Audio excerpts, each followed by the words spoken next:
네, 공부하겠습니다. 참고적으로 제가 마태복음 가지고 공부를 하면서 참고하는 책 두 권만 소개하겠습니다.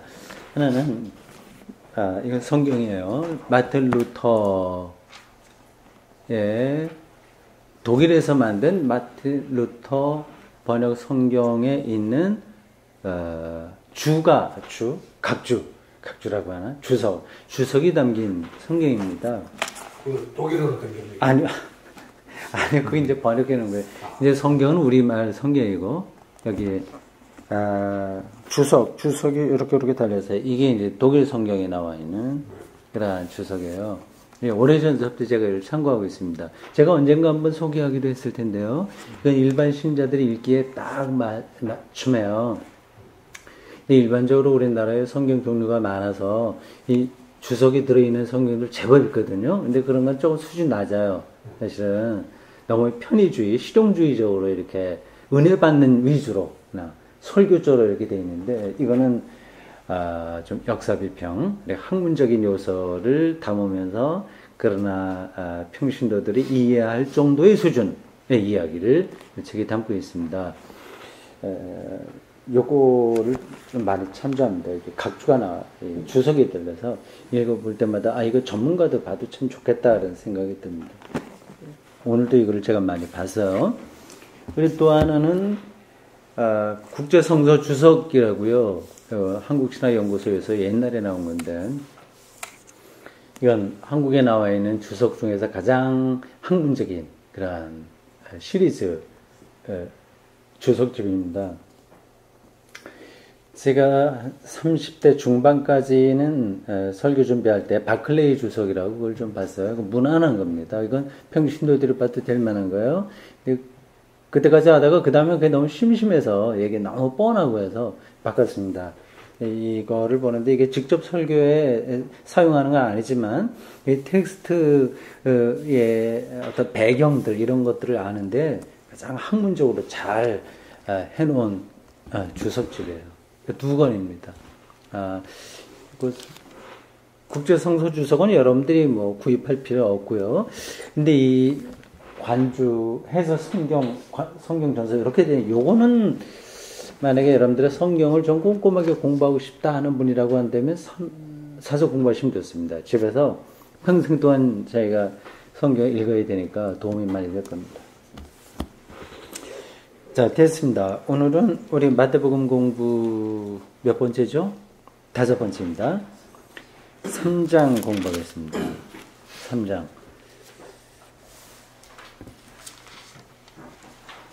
집에서 다 한 번씩 읽어보셨죠?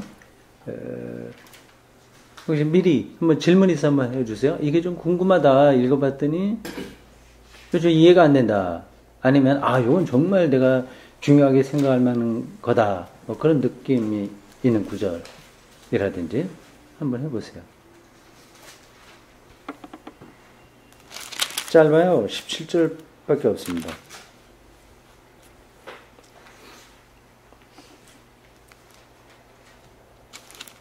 세례받는 이야기죠. 세례받는 이야기. 그러니까 그 세례받기 전에 세례 요한이 나와야 되니까 그 이야기도 했습니다. 어땠습니까? 읽고 뭐 어떤 질문할 거 찾지 못했습니까? 저는 지난주에 생각했던 건데요. 네.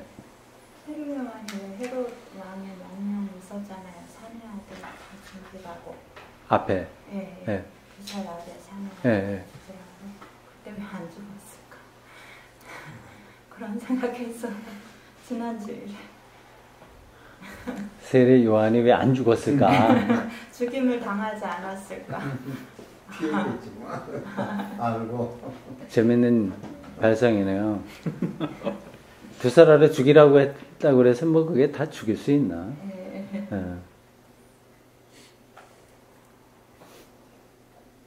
네.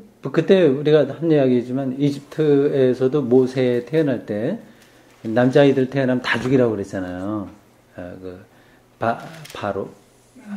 바로가. 그러니까 히브리 여자들은 건강해서 그런 생산력이 좋아요. 그래서 아기를 너무 많이 낳는 거야. 근데 이집트 여자들은 조금 약했나 봐요. 못 낳아. 그러니까 이렇게 하다가는 인구 구성에 문제가 있다. 우리가 주도권을 놓치겠다 싶어서 이제 히브리 여자들이 남자아이 낳으면 다 죽이라고 했는데 그때 뭐 다 죽었을까요? 그렇지는 않겠죠. 네. 하여튼 뭐 그 성경이나 역사 이런 것, 역사서 이런 것들은 어떤 걸 강조하고 있기 때문에 그 말에 의해서 다 이루어지진 않습니다.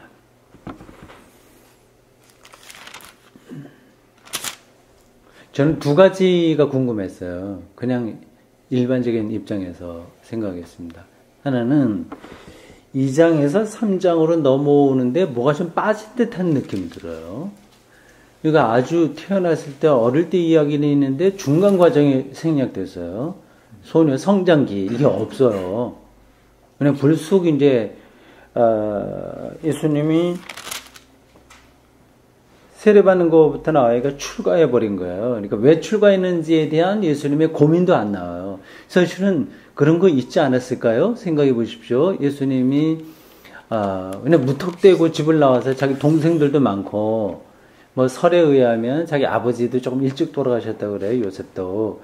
그래서 자기가 이제 가게를 이제 끌어가야 될 책임이 있어서 미리 좀 출가해서 하나님의 일을 하고 싶었는데 동생들도 많고 그래. 한 30살 정도까지 집에 머물렀다. 그런 이야기를 합니다. 그래서 30살까지 결혼하지 않고 사는 거는 이거는 일반적이지 않거든요. 그러나 예수님이 30살까지 결혼도 하지 않고 그냥 머물러 있었다고 하는 것은 집안에 특수한 상황이 있다고 하는 걸 암시해요. 예수님이 어떤 생각으로 하나님 나라를 선포하기 위해서 출가했는지에 대한 그 개인적인 고민이라든지 문제의식 뭐 그런 것들은 다 생략돼 버렸어요. 없어요. 그리고 청소년 시절에 어떻게 성장했는가 그런 것도 없습니다. 이게 없는 건 당연한 거예요. 근데 그런 것에 대해서 성서기자들은 관심이 없습니다. 예수님의 공생에 여기 집중하고 있는 거예요. 또 하나 질문은, 나는 이 질문은 여러분들이 하실 거라고 생각을 했는데 별로 진지하게 성경을 읽지 않으신 거네요. 예수님이 왜 세례를 받았을까 하는 거예요. 그렇잖아요. 그거 궁금하지 않습니까? 여기 세례 받은 걸로 나오지 않습니까? 예수님이 세례 받는다는 건 뭐예요? 자기 죄가 용서받고 하나님 사람으로 새롭게 태어난다. 뭐 그런 뜻 아니겠습니까? 예수님은 그런 죄도 없는 분으로 우리가 알고 있는데, 그래서 세례 요한보다 예수님이 더 영적으로 우월한 분이잖아요. 근데 굳이 세례 요한에게 이렇게 세례를 받는다고 하는 게 좀 이상하지 않나요? 하나님의 아들인데 더구나. 우리가 그렇게 믿고 있는데 왜 세례를 받았을까 하고 하는 거죠.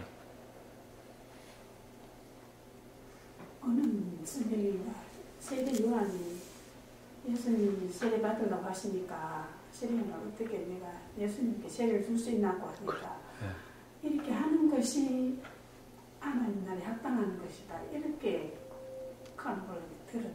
네, 그렇죠. 예. 그렇게 나왔네요. 네. 맞아요. 그게 이제 정답입니다. 근데 그게 과연 무슨 뜻인가를 좀 더 생각을 해봐야 되겠죠.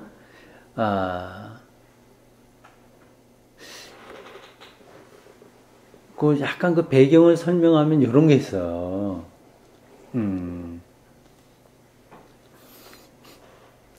예수님이 세례 요한에게 세례 받았다고 하는 사실이 초기 기독교인들에게도 받아들이기 어려운 상황인 거예요.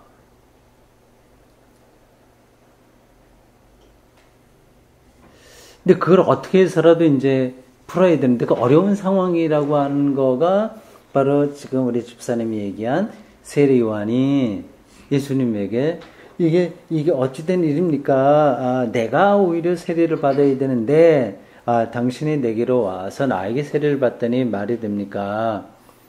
요걸 이제 초기 기독교인들이 말하고 싶어한 핵심인 거예요.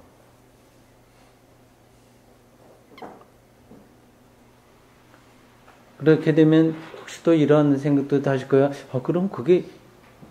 그럼 원래 그렇게 한 얘기가 아닌데 마태복음 기자가 그거를 있는 것처럼 쓴 거냐. 그리고 그 다음에 금방 예수님의 답변이 나오죠. 그런 질문을 할 수 있는데, 그러니까 성경 안에는, 실제로 그렇게 한 말도 있고요. 그렇지 않고, 초기 기독교인들의 신앙 고백도 있어요. 예수님이 한 말씀 중에서도 예수님의 친언이 있고, 직접 하신 말씀이 있고, 직접 하신 말씀은 아니지만, 초기 기독교인들이, 신앙 고백적인 차원에서 예수님의 말씀으로, 이해한 그런 것도 있습니다. 그런 것들이 이제 학자들이 조금씩 구분해 내고 있어요.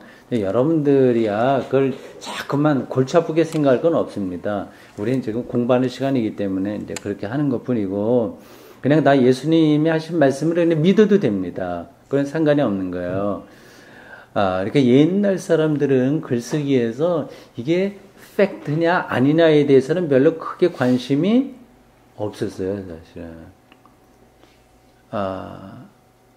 종교적인 경험, 자기들이 예수를 그리스도로 고백하고 하나님의 아들이라는 사실에 대한 그 믿음을 설명하기 위해서 이런저런 여러 가지 문학적인 장치를 통해서 쓴 겁니다. 그런 복잡한 사정들이 좀 있다고 하는 것을 조금 염두에 두시기 바랍니다. 1절부터 17절까지인데 일단 말씀을 한번 읽죠. 교독하시고 마지막 절은 같이 읽겠습니다. 그때 세례요한이 이르러 유대 광야에서 전파하여 말하되 회개하라 천국이 가까이 왔느니라 하였으니 그는 선지자 이사야를 통하여 말씀하신 자라 일렀으되 광야에 외치는 자의 소리가 있어 이르되 너희는 주의 길을 준비하라 그가 오실 길을 곧게 하라 하였느니라. 이 요한은 낙타들을 옷을 우리의 가죽띠를 띠고 무슨 메뚜기와 석청이었더라. 이때 예루살렘과 온 유대와 요단강 사방에서 다 그에게 나와 자기들의 죄를 자복하고 요단강에서 그에게 죄를 서들었더니 요한이 많은 바리새인들과 사두개인들이 세례 베푸는 대로 오는 것을 보고 이르되 독사의 자식들아 누가 너희를 가르쳐 임박한 진노를 피하라 하더냐. 그러므로 회개에 합당한 열매를 맺고 속으로 아브라함이 우리 조상이라고 생각하지 말라. 내가 너희에게 이르노니 하나님이 능히 이 돌들로도 아브라함의 자손이 되게 하시리라. 이미 도끼가 나무 뿌리에 놓였으니 좋은 열매를 맺지 아니하는 마다 지켜 물에 던지리라. 나는 너희로 회개하게 하기 위하여 물로 세례를 베풀거니와 내 뒤에 오시는 이는 나보다 능력이 많으시니 나는 그의 신을 들기도 감당하지 못하겠노라. 그는 성령과 불로 너희에게 세례를 베푸실 것이요 손에 키를 들고 자기의 타작마당을 정하게 하사 알고 모아 곳간에 들이고 죽정이는 꺼지지 않는 물에 태우시라. 이때 예수께서 갈릴리로부터 요단강에 이르러 요한에게 세례를 받으려 하시니 요한이 말려 이르되 내가 당신에게서 세례를 받아야 할 터인데 당신이 내게로 오시나이까. 예수께서 대답하여 이르시되 이제 허락하라.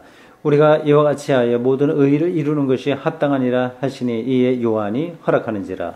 예수께서 세례를 받으시고 곧 물에서 올라오실 때 하늘이 열리고 하나님의 성령이 비둘기같이 열려 자기 위에 임하심을 보시더니 하늘로부터 소리가 있어 말씀하시되 이는 내 사랑하는 아들이요 내 기뻐하는 자라 하시니라.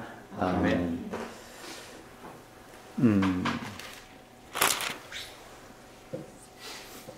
2절 보세요.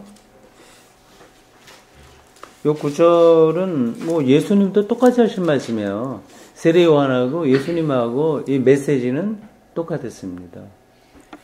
회개하라 천국이 가까웠다 이렇게 세례 요한이 얘기를 했고요. 예수님은 어떻게 말씀하셨을까요? 4장 17절 보세요. 4장 17절 여기도 보면 예수께서 비로소 전파에 이르시되 회개하라 천국이 가까이 왔느니라 하시더라 이랬습니다. 근데 이 메시지는 똑같은데 형식은 똑같은데 내용은 물론 다르죠. 그는 그냥 거칠게 얘기하면 이런 거예요. 세례 요한이 말하는 것은 도덕적인 변화, 이 회개가 새로운 변화된 그런 삶, 윤리적인 도덕적인 그런 삶, 우리가 일반적으로 생각하고 있는 그런 겁니다. 예수님이 말씀하시는 회개, 이것은 그거라기보다 한 차원 더 근본적인 거예요. 도덕적이고 윤리적인 변화라기보다도 하나님의 통치를 향해서 삶의 방향을 바꾸는 거, 이겁니다. 그게 그거 아니냐? 그렇지 않습니다. 네, 그게 어떤 거냐 하는 거는 뭐 지금 시간에 더 길게 말하지 않고요. 나중에 또 시간 나면 하도록 하고, 제가 다른 때도 좀 몇 번 얘기를 했으니까 그냥 넘어가고 오늘 본문을 더 보도록 하겠습니다. 2절, 회개하러 천국이 가까웠느니라 이렇게 됐어요. 천국이라고 했어요. 우리나라 번역이 어떤 때는 이 한자로 번역하고 어떤 때는 우리 말로 번역해요. 이렇게 일치가 안 돼 있어요. 이 번역의 성경 번역을 조금 더 책임 있게 좀 했으면 좋겠습니다. 천국하면 이게 하늘나라지, 하늘의 나라, 하늘나라. 하나님, 그러면 하나님의 나라라고 한다면 이걸 한자로 바꾼다면 뭐라고 그래요? 신국이라고 해야 되잖아요. 그렇죠? 이건 천국이잖아. 이거는 천국이라고 번역했으면 하늘나라거든요. 우라노스, 바실레야 투 우라노인가? 하여튼 우라노스가 이제 하늘이라고 하는 뜻입니다. 하늘이라고 하는 거, 하나님이라고 하는 낱말은 다른 거예요. 우라노스라고 하는 하늘이고 하나님 데우스, 대우 이렇게 얘기해요. 다른 건데 요걸 번역할 때 하늘의 나라 해야 되는데 이걸 한자로 바꿔서 천국 이렇게 번역했어요. 이거에 맞춰서 하려면 하나님의 나라가 아니라 신국 이렇게 해야지 번역이, 그래야지 일치되는 거죠. 무슨 말인지 전달이 됐죠? 네.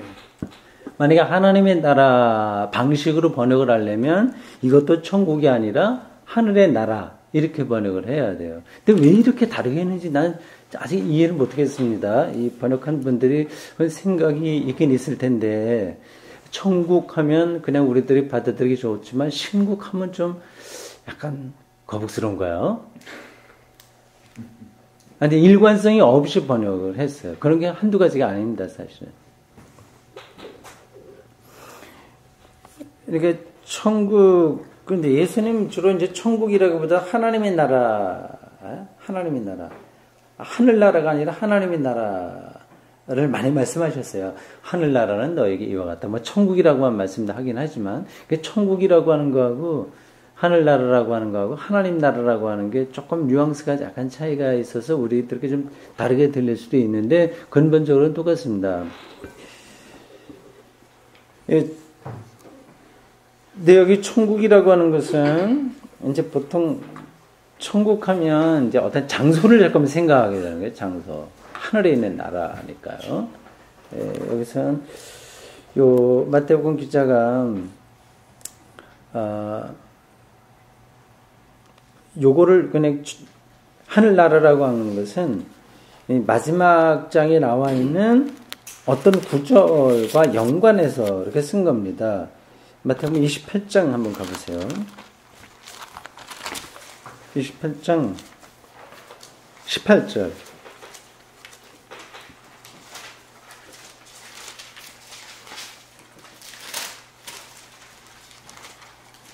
예수께서 나와 말씀하여 이르시되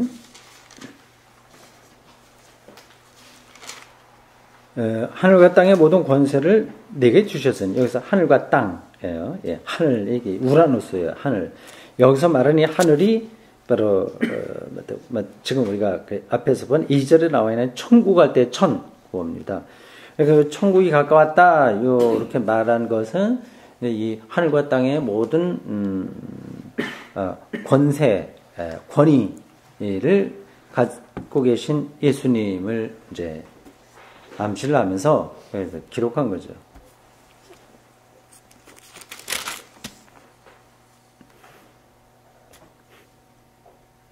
세례 요한의 이야기입니다. 세례요한이 그 당시에 아주 강력한 카리스마를 갖고 그 광야에서 요단강가 광야에서 사람들에게 설교하고 천국을 선포하고 그리고 세례를 베풀고 그렇게 했습니다. 7절 한번 보세요. 요한이 많은 바리새인들과 사두개인들이 세례 베푸는 데로 오는 것을 보고 이렇게 나와 있어요. 바리새인들과 사두개인들이 이렇게 많이 붙어서 이렇게 연결된 구절들이 많이 있습니다. 근데 이 사람들은 어떤 사람들이 혹시 아는 분 계세요? 바리새인, 그냥 아는 대로 한번 말씀해 보세요. 지금 뭐 정답 제가 들으려고 하는 건 아니고요. 혹시 여러분들 머릿속에 이러한 성경에 나오는 단어들이 어떻게 이렇게 그려져 있는지 그걸 조금 아는 게 좋을 것 같아서 그렇습니다. 바리새인 하면 뭐가 떠오릅니까? 율법주의자요. 좋은 뜻으로 아니면 나쁜 뜻으로? 이 사람들 나쁜 사람들이에요? 아니, 좀 그 모세 오경의 좀 어떤 생활을 좀 고집하는 그런. 바리새인은 좀 부정적인 이미지로 성경에 기록이 된 거 아닙니까? 근데 이제 저희들은 이제 설교를 항상 이제 후대에 설교를 들었을 때는 이제 그런 형식적인 면을 항상 강조하니까 사도인 바리새인 하면은 다 나쁜 이미지를 떠올리는데 이 사람들은 그 당시에 이 사람들은 그 사회에서 존경받고 말하자면 뭐 지식인이고 훌륭한 사람들이 그 당시에서는 그런지 뭐 저희들은 이제 후대에서 자꾸 그런 설교 말씀으로 들으니까 자꾸 얘기를 하는 그 당시로서는 모범적인 종교인 장로나 목사나 이런 사람들. 그런데 예수님이 오시고 이후로 이 사람들이 너무 율법주의에 치우치다 보니까 이제 그런 부정적인 이미지를 비치게 됐다. 이렇게 이해를 하고 있습니다. 실질적으로 예수님하고 바리새인들하고 많이 충돌을 했을까요? 그러지 않았을까요? 한 거는 이제 우리가 배웠으니까. 충돌한 걸로 나오는 거예요. 네, 그렇죠. 그게 사실은 좀 과장된 거예요. 근데 바리새인들이 종교적인 엘리트들이라서 예수님의 말씀을 흔쾌히 받아들이지는 못했지만 그렇다고 해서 그렇게 예수님하고 어깃장을 놓는 그렇게 이상한 사람들은 아니었다고 봐야 됩니다. 그런데 왜 복음서에 그렇게 기록되어 있냐 이런 질문이 나와요. 이 복음서는 언제 기록된 거예요? 그냥 훗날 기록된 거예요. 70년, 80년 이때 그때는 바리새인들하고 초기 기독교인들하고 충돌이 굉장히 심했어요. 이건 죽냐 사냐 그런 정도. 굉장히 서러움을 많이 받았죠. 그러니까 그 당시에 이게 초기 기독교 70년대, 80년대 기독교가 어느 정도 자리를 잡고 시작할 때, 그때 이제 유대교는 거의 바리새인 중심, 바리새파 운동이 불길처럼 일어났어요. 그렇게 된 역사적 하나의 사건이 있다고 제가 언젠가 말씀드렸는데 혹시 기억나세요? 유대전쟁, 70년에 일어났던 유대전쟁으로 인해서 예루살렘 성전 함락되고 모든 사람들이 다 어려워지고 이제 제사장 제도가 없어지게 되고 그리고 사두개파라고 하는 사람들도 이 사람들도 없어졌습니다. 그 당시에는. 사두개파는 굉장히 보수적인 사람들이에요. 그래서 로마 정권에 빌붙어서 이렇게 어용적인 그런 어용이라고 딱 끊어서 이야기하긴 그렇지만 하여튼 로마에 대해서 친로마적인 그런 입장을 취했기 때문에 바리새인들하고는 반대예요, 사실은. 바리새인들은 로마를 싫어했습니다. 그래서 아주 자기들이 경건하게 유대의 전통을 지켜보려고 했었던 그런 사람들이었어요. 그 유대교 안에 그 외에 여러 종파들이 있습니다. 여러 파들이요. 서기관들은 조금 더 전문적인 신학자 그룹이고요. 그리고 젤로 땅이라고 하는 사람들도 있었는데 이런 사람들 다 유대교 안에 유대인들의 파거든요. 그런 사람들은 무력 투쟁을 통해서라도 로마를 몰아내야 된다는 그 과격파들, 우리나라 일제시대 때 독립군 무장 독립 받은 그런 사람들하고 비슷한 사람들이었습니다. 여러 종파들이 있었어요. 여기 바리새인들과 사두개인들을 한 묶음으로 여기 편의상 처리를 하긴 했는데, 요 마태복음이 기록되던 시대에는 사두개인들이 별로 없었다는 건 역사적 사실이에요. 네, 초기독교인들이 어떤 그 체제를 가지고 시작할 때 바리새파 운동에 의해서 굉장히 어려움을 많이 받았기 때문에 복음서 안에는 이 바리새인들이 조금 부정적으로 많이 묘사됐습니다. 그 두 파 중에 한 파는 천국이 입각하고 한 파는 천국이 없다하고 자기네들끼리 다투고 그랬죠. 네, 그렇죠. 그런 것에 이제 사후에 대한 그런 입장도 조금씩 차이가 있고 그런 게 있습니다.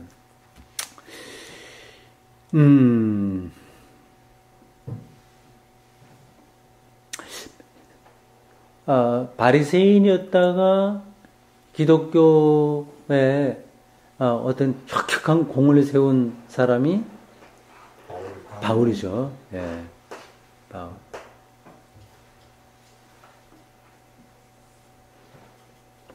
네.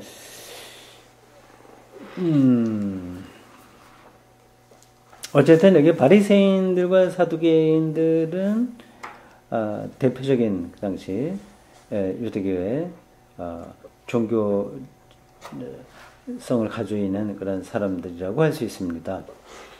그들을 향해서 더 직설적으로 비판합니다. 이렇게 하네. 독사의 자식들아. 그 당시에 전형적인 하나의 그 용어니까 이 하나의 관용적인 용어니까 이게 세례요한이 욕한 거네 이렇게 생각할 건 없습니다. 독사의 자식들아 누가 너희를 가르쳐 임박과 진노를 피하라고 하더냐. 그러면서 회개에 합당한 열매를 맺으라고 그랬어요. 회개에 합당한. 그러니까 이 차원에서 볼 때 회개란 뭐냐 하면 회개란 종교적인 안전판에 근거해서 자족하고 있는 삶을 깨닫고 돌아서는 거. 이걸 이제 회개라고 할 수 있습니다. 표현이 이제 전달되는지 모르겠어요. 바리새인들 그러니까 구절에 보면 그게 정확하게 나옵니다. 속으로 아브라함이 우리 조상이라고 생각하지 마라. 이게 안전장치거든요. 우리 아브라함의 자손이야. 그러니까 우리는 구원받아. 이런 게 이제 종교적인 안전장치예요. 여기에 자족하고 있는 거죠. 그러니까 뭐 그런 건데 오늘날도 많이 있지 않습니까? 나는 교회 다니니까 구원받아. 나는 뭐 장로교인이니까 뭐 어때?라고 그런. 그러니까 내가 이만큼 돼서 집사가 됐고 뭐 장로 목사가 됐으니까 어때? 이런 식의 모든 삶의 태도는 이제 돌아서야 될 문제인 거죠. 여기서 회개를 해야 되는 거죠. 이제 그런 종교적인 안전망 속에 머물러 있는 삶의 태도, 이게, 죄죠, 말하자면. 거기서부터 이제 돌아서는 거, 이걸 회개라고 할 수 있습니다. 이제 이런 말들이 선투적으로 들릴 수도 있는데, 이런 거예요. 그러니까 종교적인 어떤 틀을 갖고 신앙생활하는 게 나쁘다는 얘기는 아닙니다. 그게 필요한 거예요. 교회 성실하게 이런저런 뭐로 같이 참여하고 그건 다 반드시 필요한 겁니다. 근데 문제는 거기에 안주해 버리는 거지. 그러니까 내가 아브라함의 자손이다라고 하는 사실에만 거기에만 빠져 있어서 하나님에 대한 관심은 없는 거예요. 이게 있을 수 있어요. 그게 이제 교회를 오래 다니다 보면 빠지게 되는 신앙적인 매너리즘이라고도 할 수 있습니다.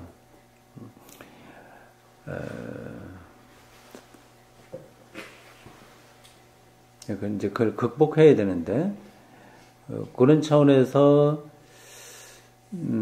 요게 필요합니다. 기독교 신앙을 우리 개신교에게 이제 그런 조금 안이한 생각들이 많이 있는데 그냥 믿고 확신합니다. 이제 믿음의 확신 여기에 머물러 있는 거예요. 근데 그것도 종교적 안전장치에 머물러 있게 되는 겁니다. 그런 자기가 믿는다고 하는 사실을 자꾸하게 매달릴 게 아니라 그 믿음의 확신은 필요해요. 근데 그 믿음을 수행적으로 해야 되는 거예요. 구도적인 거야. 그러니까 수행적이고 구도적이다라고 하는 거는 하나님을 향해서 계속 나아간다는 거예요. 이렇게 자리에 머물러 있지 않습니다. 수행, 구도적이라고 하는 것은. 머물러 있으면 이미 그걸 안주하는 건 이미 거기 삶이 이제 굳어버리게 돼서, 이건, 하나님을 향한 새로운 어떤 그 감격, 그 진리에 대한 통찰력, 그런 것들을 놓치게 되는 거죠.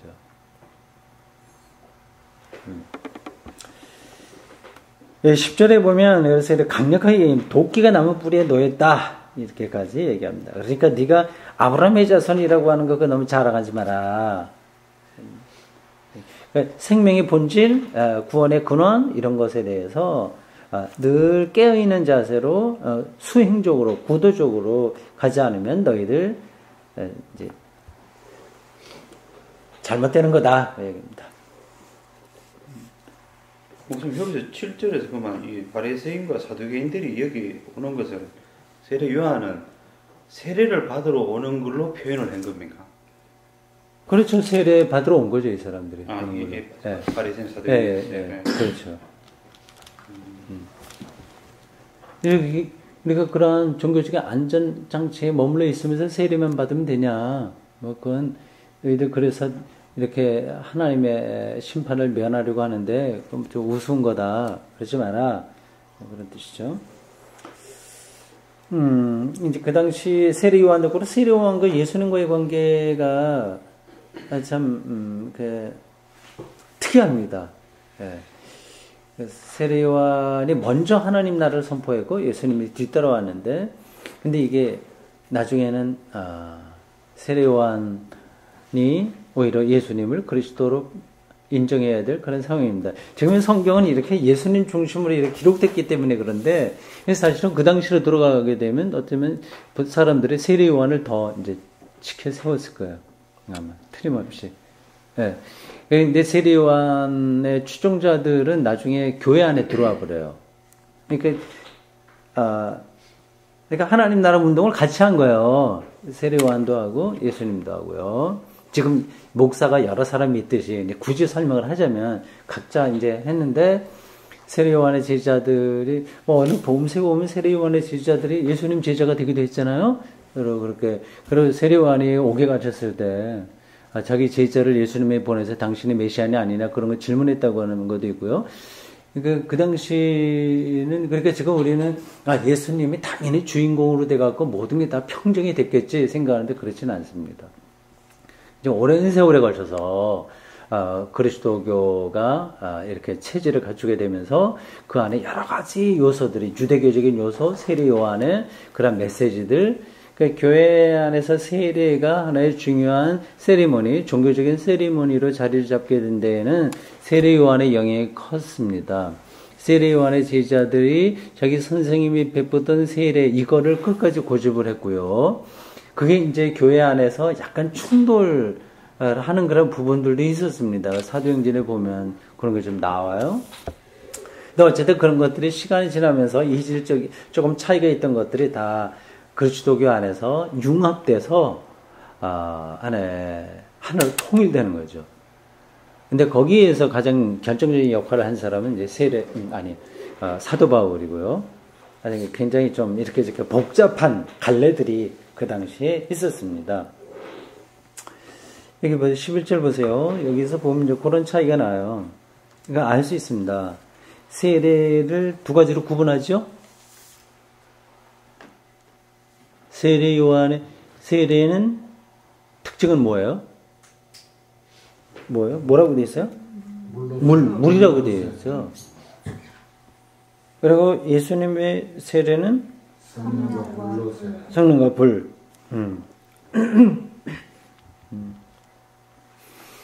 그랬습니다. 네, 물로 세례를 준다고 하는 건 뭐 간단하게 알 수 있어요. 뭐 물로 실제적으로 하니까 요단강에서 물로 세례를 주니까요. 그리고 인간 삶의 변화, 도덕적인 변화, 정직하게 사는 것, 뭐 이런 것들을 이야기하니까 이건 뭐 바람직하고 우리가 알 수 있습니다. 어렵지 않아요. 근데 예수님의 세례는 뭐가 달라요? 물로 세례를 주는 거하고 예수님은 사람들에게 세례를 직접 주었을까요? 안 줬을까요? 안 줬죠. 예수님의 제자들은 주었을까요? 안 줬을까요? 예수님의 제자들은 다른 사람들에게 세례를 줬을까요? 안 줬을까요? 줬죠. 줬죠. 네. 예수님은 왜 세례를 안 줬을까요? 근데 그게 기독교의 중요한, 기독교에서 중요한 종교적 의식이 두 가지죠? 하나는 성찬과 세례. 세례고 성찬이고, 그렇죠? 그러니까 성찬은 예수님에게 뿌리가 있어요. 유월절 만찬과 이걸 하나라고 했으니까. 근데 세례는 예수님에게 뿌리가 어떻게 보면 없는데 들어오게 된 거죠. 요거는 아마 세례 요한 제자들이 교회 안에 들어와서 이제 상당한 세력을 형성하고 있었고, 이제 그들을 같이 이제 담아내는 그런 방식으로 세례가 교회의 중요한 의식으로 자리를 잡았다, 이렇게 보는 게 맞습니다. 그 요한의 세례가 오늘날 그 침례 그 양식과 같은 거입니다. 물속에 완전히 들어갔다. 예, 그 당시에는 뭐 그렇게 했죠. 예. 그게 이제 오늘날까지 내려와서 그 침례교가 그걸 본받아 교가 아니겠어요? 예, 약식 세례를 하지 않고 침례를 한다. 뭐 순복음교회도 그렇게 침례도 하죠. 침례를 하죠. 예. 그렇게 하는 교파가 몇 개 있습니다. 그것도 좋은 전통 같아요. 괜찮습니다. 근데 뭐 현대 사회에서 꼭 그렇게 하기도 쉽지 않고 해서 그건 뭐 각자 필요한 대로 하면 되고, 중요한 건 그 의미를 정확하게 살려내면 되는 것 같습니다. 여기 보면요. 성령과 불로 세례를 준다고 했는데, 이거는 심판을 가리켜요. 심판. 그러니까 이건 사람들을 나쁘게 한다, 멸망시킨다고 하는 그런 뜻이 아니라, 그 당시에는 메시아가 해야 될 일은 심판인 거예요. 이건 의의 심판도 있잖아요. 사람들을 옳다고 인정하고 이제 구원시키고, 그리고 잘못된 것을 이렇게 제거하고 생명의 심판입니다. 그런 의미에서 성령과 불이라고 하는 거예요. 이 우리말로 그냥 성령으로 번역됐습니다만, 이게 헬라어로 보면은 헬라어 원어가 몇 가지 뜻이 있다고 그래요. 이게 푸뉴마라고 하는 단어거든요. 그게 폭풍이라고 하는 뜻도 있어요. 그 안에 바람, 공기, 폭풍, 영, 이런 뜻을 다 같이 가지고 있는 단어예요. 이 성령이라고 하는 이 단어가. 그러니까 강력한 바람, 강력한 불, 이런 거가 상징적인 언어로서 심판을 가리킨다고 하는 게 이해가 되죠? 예. 그러니까 이건 사람들을 멸망시키려고 하는 것이 아니라 악한 거, 이런 것을 제거하고 하나님의 의를 드러내는 것으로서의 기준이 예수다.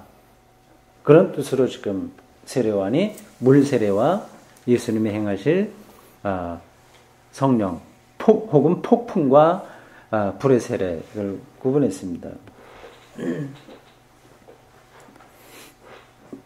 여기에서 내가 조금 더 뭐 붙일 말이 있는데 깜빡 말을 하다가 잊어버렸습니다.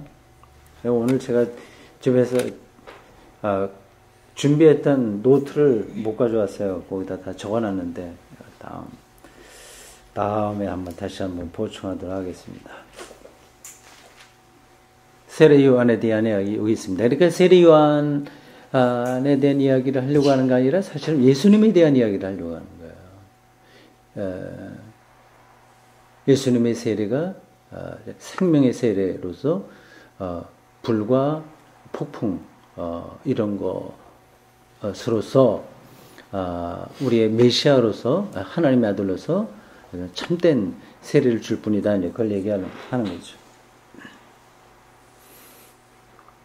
자, 그 다음에 두 번째 단락 13절에서 17절입니다. 중요한 건 앞에서 다 이미 나온 거예요. 이제 실제로 예수님이 세례받은 그런 장면입니다.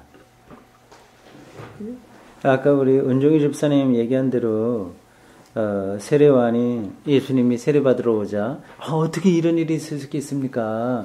이렇게 말했고 이게 모두 의를 이루는 거다 이런 답이 나왔다고 했어요. 여기에 이제 초기 기독교인들의 고민이 담겨 있는 겁니다.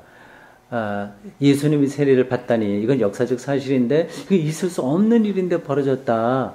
세례를 베푸는 자가 세례 요한이었는데 이제 그거를 해명하기 위해서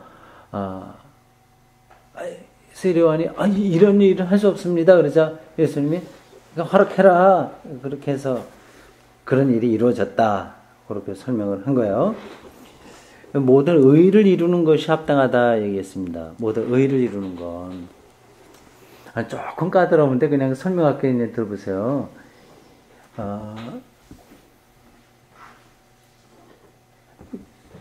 여기서 모든 의라고 하는, 오름이라고 하는 거예요. 이건 하나님의 오름이에요. 이건 예수 그리스도가 누구냐라고 하는 아주 근원적인 질문하고 맞닿아 있는 겁니다. 그러니까 예수님이 하나님이기만 하다면 세례받을 필요 없는 거야. 그래서 하나님이 왜 세례를 받습니까? 그러니까 예수님의 본질에서 그냥 하나님이다. 하나님이면서 아주 온전하게 하나님, 베레 데우스이면서 동시에 또 한 속성은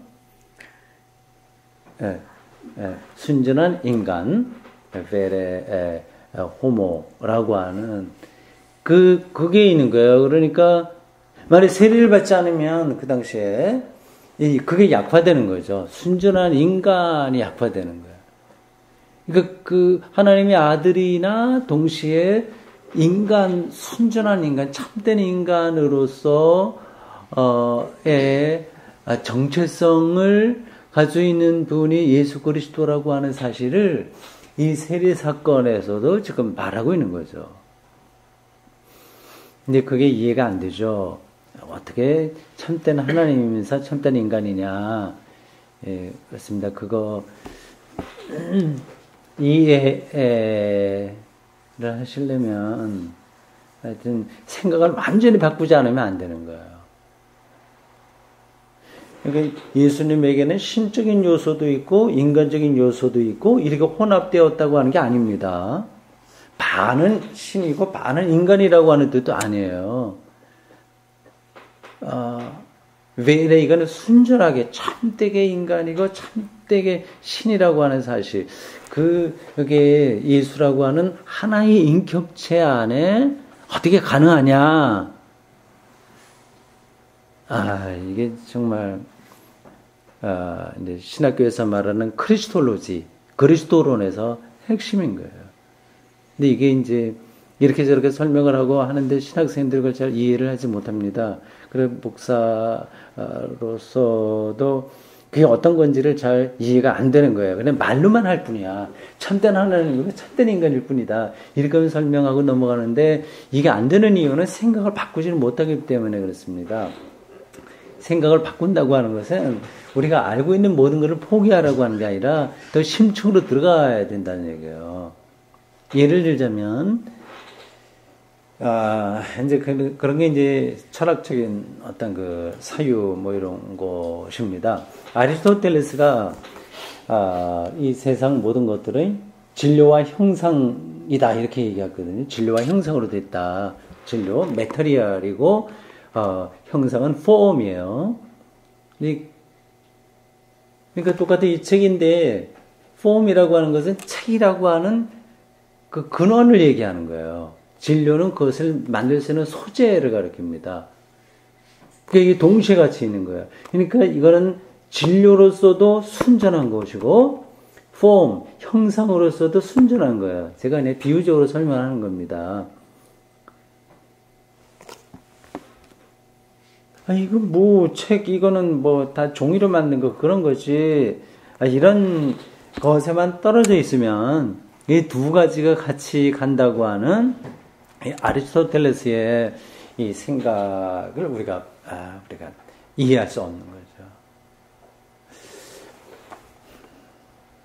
그러니까 예수님이 참된 하나님이면서 참된 인간이라고 하는 그 사실, 신비이면서 그리스도 정체성의 심층으로 들어간 그 성서기자들의 경험인 거예요.